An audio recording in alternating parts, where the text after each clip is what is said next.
Hello' everyone, এই কেকটোৰ লগত এটা কেছ আছিল। কেছটো কি জানেনে? কাৰেণ্টৰ।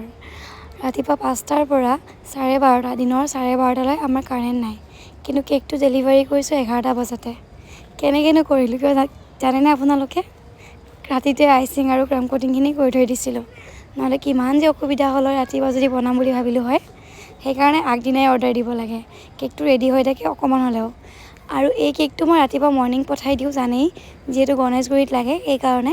নহ'লে আমাৰ ইয়াতে নাৰেংগী বা পাথৰগুৰি চাইডে লাগিলে মই আবেলিও দি দিওঁ কেক। গতিকে এই কেকটো মই বাটাৰস্কটচ ফ্লেভাৰত ৰাখিছোঁ আৰু স্পঞ্জটো আছিলে ভেনিলা। তো ক্ৰাম কোটিংখিনি ৰাতিয়ে কৰিলোঁ। ডিজাইনটো দেখিলে একেবাৰে চিম্পল হয়।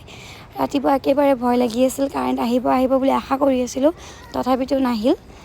তথাপিতো কেকটো ডেলিভাৰী কৰিছোঁ বাৰু। এতিয়া কেকটো আপোনালোকে কেনেকুৱা লাগিছে কমেণ্ট কৰি জনাব।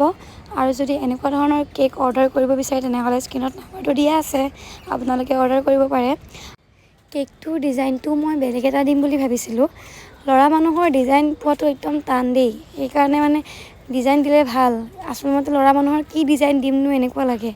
ৰ'জ দিম বুলি ভাবিছিলোঁ, কিন্তু ক্ৰীমবোৰ এনেকুৱা মেল্ট হৈ আছে নহয়, যিহেতু লাইন নাই ক'লোৱে। মই 10টামানত এইখিনি ডিজাইন দিছোঁ, ক্ৰীমবোৰ মেল্ট হৈ আছে। উপায় নাই আৰু যি পাইছোঁ তাকেই ডিজাইন দি দিছোঁ।